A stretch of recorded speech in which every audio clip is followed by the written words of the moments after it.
Tai kaip ir minėjau, mūsų kompanijos arkliukas yra pleistrų nuo skausmo. Bet reikėtų pradėti nuo to, kad skausmas yra natūrali organizmo reakcija į įvairius dirgiklius. Ką tai reiškia? Tai yra sužeidimai, ligos ar ilgalaikis krūvis. Na, brandžiame amžiuje skausmas tampa dar didesnė problema, ar ne? Ir kaip visiems labai aišku, dėl senėjimo procesų, kurie veikia sąnarius, raumenis, nervus ir vidaus organus. Nu, ir žinoma, su metais mažėja juk ir organizmo gebėjimas regeneruotis, tai yra atsistatyti, atsinaujinti, lėtėja kraujotaka, medžiagų apykaita, nesigamina kolagenas ir daug visokių dalykų, kas sukelia mums kasdien vis didesnius skausmus. Ir tai yra nemalonus dalykas, ar ne? Šitie skausmai trikdo mums normaliai gyventi, gyvenimo kokybei. Tai va, bet labai svarbu yra ne tik tai skausmą numalšinti, bet rasti priežastį ir jį gydyti. Šiokia tokia prevencija prieš skausmus, tai kas galėtų būti? Aš jau kalbėsiu daugiau apie brandų amžių, ne? Tai reguliarus judėjimas, subalansuota mityba, nu ir žinoma, ne paskutiniai vietoj pasirodymas pas gydytojus, ar ne? Nebūtinai turi kažkas skaudėti, tiesiog nu, toksai kasmetinis, bent jau pasirodymas pas gydytojus, kraujo patikrinimas, tokie dalykai biškutį gali užkirsti kelią. O Kinijoje nuo senų laikų įvairias problemas šalindavo gydomųjų žolelių mišiniais, ar ne? Kurių receptai perduodami iš kartos į kartą, žinionių lūpomis daugybę tūkstančių metų. Ir tikrai nesumeluosiu sakydama, kad mūsų senelių, prosenelių, proseneliai vis didžiąją dalį problemų šalindavo būtent tokiais būdais, įvairiais žolelių mišiniais ir tinktūrom visokiom, kompresais. Tai va, jie visi buvo labai arti gamtos.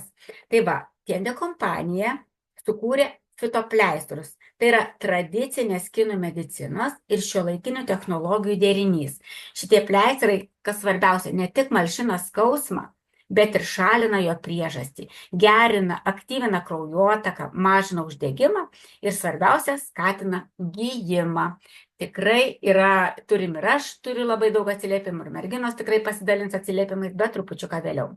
Taigi, užpatentuotos formulės, pagrįstos senovės išmintimi, natūraliai ir veiksmingai kovoja su skausmu. Tai kągi daro tie mūsų pleistrai? Ką jie daro? Ką? Grąžins aktyvų gyvenimą, patogius pojūčius ir lengvesnius judesius. Fitopleistrai tai yra transderminė terapija. Jie veikia transderminiu principu. Kol aš minimaliai papasakosiu, kas tai yra, jeigu yra mūsų tarpe nežinančių, arba jeigu jūs dalinsitės filmuku su tai žmonėmis, kurie nežino, tai aš pasakysiu, o jūs skaitykite, iš ko sudarytas yra mūsų pleistras. Tai va, transderminiu būdu reiškia, kad visa tai, kas yra pleistrė, eina į gilesnius odos sluoksnius ir ne tik, eina ir aplinkui. Nu, kaip saulės spinduliai. Tai nereiškia, kad reikia apklijuoti visą skaudamą vietą. Aišku, proto ribose. Jeigu mums skauda pirštą, mes žinoma atsikirpsim gabalėlį ir užsiklijuosim. Bet jeigu skauda klubą arba nugarą, mes jau tada klijuojam pleistrą arba pusę to pleistro, ar ne? Tai va, tai žodžiu, atsižvelgiam tai proto ribose, kiek reikėtų to pleistro, bet jeigu mums yra didelis plotas, tai nereiškia, kad jį visą reikia užklijuoti pleistru. Pleistrai šitie veikia transderminiu būdu ir gilyn, ir į šonus. Tai va, tikiuosi, jūs paskaitėt, kokia yra nuostabi šitų pleistrų sudėtis, o dabar einam konkrečiai apie Wutong. Yra Tiende kompanijoje nemažai pleistrų, bet yra 2 pagrindiniai pleistrai. Tai va, tai Wutong iš kinų kalbos išvertus reiškia neskauda arba be skausmo. Pasižymi šildančių, atpalaiduojančių poveikių, bet čia vėlgi žiūrėkit, kadangi jūs rekomenduojate žmonėms, mes visi esame skirtingi, ta prasme, mes visi jaučiam skirtingus pojūčius. Tai čia parašyta, kad veikia pasižymi šildančių poveikių, man asmeniškai jis truputėlį šaldo. Vėsina. Mano viena moteris mano aplinkoje yra buvusi, kuriai jis sakė, kad jai tarsi ledą užsidėjus buvo. Tai aš vėlgi sakau, viskas priklauso nuo kiekvieno žmogaus asmeninių savybių ir hiperbolizavimo galbūt kartais, ar ne? Kai žmonės hiperbolizuoja ir skausmą, ir džiaugsmą ir panašiai. Tai va. Tai jeigu parašyta, kad šildančių poveikių pasižymė, o jums kažkas sakys, kad šaldo, tai yra normalu. Tai yra viskas priklauso nuo kiekvieno žmogaus asmeniškai. Ką dar daro? Žinoma, padeda pagerinti mikrocirkuliaciją ir medžiagų apykaitos procesus, padeda pašalinti nemalonius pojūčius, teigiamai veikia sąnarių ir raumenų būklę. Ir kai manęs klausia, o kuris pleistras geresnis, tai aš net neturiu tokio atsakymo. Aš kurį turiu, tą ir klijuoju, bet mano akimis šitas yra truputėlį stipresnis nei tas, apie kurį pakalbėsim vėliau. Bet svarbiausia ir nuostabiausia žinia tai yra ta, kad pleistrą, šitą būtent Vuitton pleistrą, sudeda net 19 aktyvių sudėtinių dalių. Ir kas labai svarbu, 75% iš tų dalių atsako už skausmą malšinimą, o 25% už uždegimo mažinimą. Sudėtis fantastiška, tai ir eterinių aliejų mišinys, ir augalinių ekstraktų kompleksas, ir neapdorotų augalų kompleksas, dervos, vis pamirštu tą žodį, mentolis, kas žino, kokią stebuklą daro mentolis, tas tikrai supras, kokia vertė yra šitų pleistrų. Ir metilsalicilatas, jau pagaliau išmokau ištarti, uždegimą slopinantys, skausmą malšinantys vaistai įeina į šito pleistro sudėtį. Tai va, tai jeigu kažkam truputėlį išbertų, irgi neišsigaskit, tas žmogus ir gali būti alergiškas kažkuriai iš sudėtyje esančiai, ar tai žoleliai, ar tai medžiagai kažkuriai, ar ne. Mane asmeniškai taip pat beria ir aš iki šiol sakiau, kad mane beria, bet dabar pagalvojau, kad aš ne per seniausiai ir skrandžio vietoje klijavau ir dar kažkur ir nebeberia. Tie, kurie yra seniau kompanijoje, žino, kad šitiems pleistrams yra truputėlį pakoreguota sudėtis ir kad į sudėtį yra įdėta dar daugiau sudedamųjų dalių. Ir gali būti, kad yra išimta ta žolelė, kuri mane berdavo, nes tikrai nebeberia. Bet jeigu kažką bers, tai nieko tokio, tai yra jis alergiškas kažkuriai žoleliai. Žmogus turi pilną teisę jo nebevartoti arba pasirinkti, ar geriau tas bėrimas, kuris pranyks po 2 dienų, kai pleistrą nuklijuosim, ar skausmą kentėti ir gerti vaistus. Tai va, toliau. Jankang iš kinų kalbos išvertus reikštų sveiki sąnariai.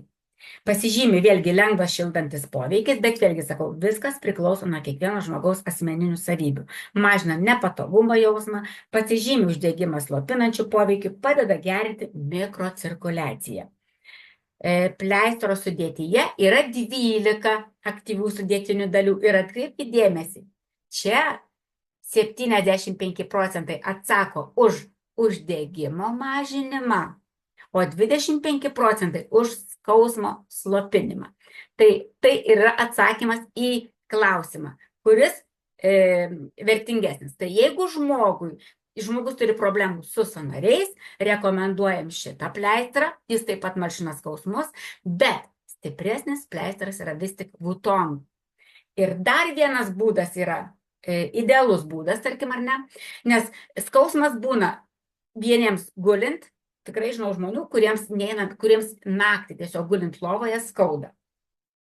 O dauguma žmonių yra judant skauda, ar ne? Tai dabar žiūrėkit, aš tai rekomenduočiau. Tuo metu, kada skausmas yra intensyvesnis, klijuoti Vuittongą, o kada skausmas mažesnis, klijuoti Jankangą. Čia, kai mes norim išsigydyti, ne tik tai numalšinti skausmą, ar ne, kai mes turim kažkokį lėtinį skausmą, tai tada, kada skauda, klijuojam Vuittongą 12 valandų, o kai truputėlį mažėliau skauda, tada klijuojam Jankangą. Tai va, ir apie pleistro sudėtį pakalbėjau, tik tai apie tai, kiek medžiagų įeina, bet sudėtis vėlgi yra tokia pat nuostabi. Tai ir eterinių aliejų mišinys, ir augalinių ekstraktų kompleksas, ir kamparas, ir vėl pažiūrėkit, mentolis. Tai aš tai įsivaizduoju, kad mentolis bet kokiu atveju truputėlį turėtų šaldyti. Tai nenuostabu, kad man šiek tiek vėsina. Tikrai nešaldo, bet vėsina. Taip. Nu ir prieš paskutinę skaidrę, pleistras žino, kur skauda. Tai ką darom? Vėlgi sakau, juos naudoti yra paprasta, saugu ir veiksminga. Pleistras žino, kur skauda. Tai yra tas transdermalinis būdas. Mes klijuojam arti tos vietos, kur skauda, arba ant tos vietos, kur skauda. Ir jau pleistras atliks savo darbą. Aš prisimenu, kai atidarinėjom parduotuvę, Rasai labai skaudėjo galvą. Tai aš jai klijavau netgi čia ir ant galvos. Nežinau, kodėl čia. Pagalvojau, kad čia pulsuoja, kažkas tokio. Bet praktiškai reikėjo kelių minučių, kad jai nustotų skaudėti galva. Na ir ką? Ir pabaigti norėčiau, kad laikas būti sveikam. Štai. Brandų žmonės laimingi susikibę, kai niekas neskauda, tada visi mes esame laimingi. Tai palinkėsiu sveikatos, harmonijos ir gyvenimo džiaugsmo visiems, kurie žiūrės šitą filmuką.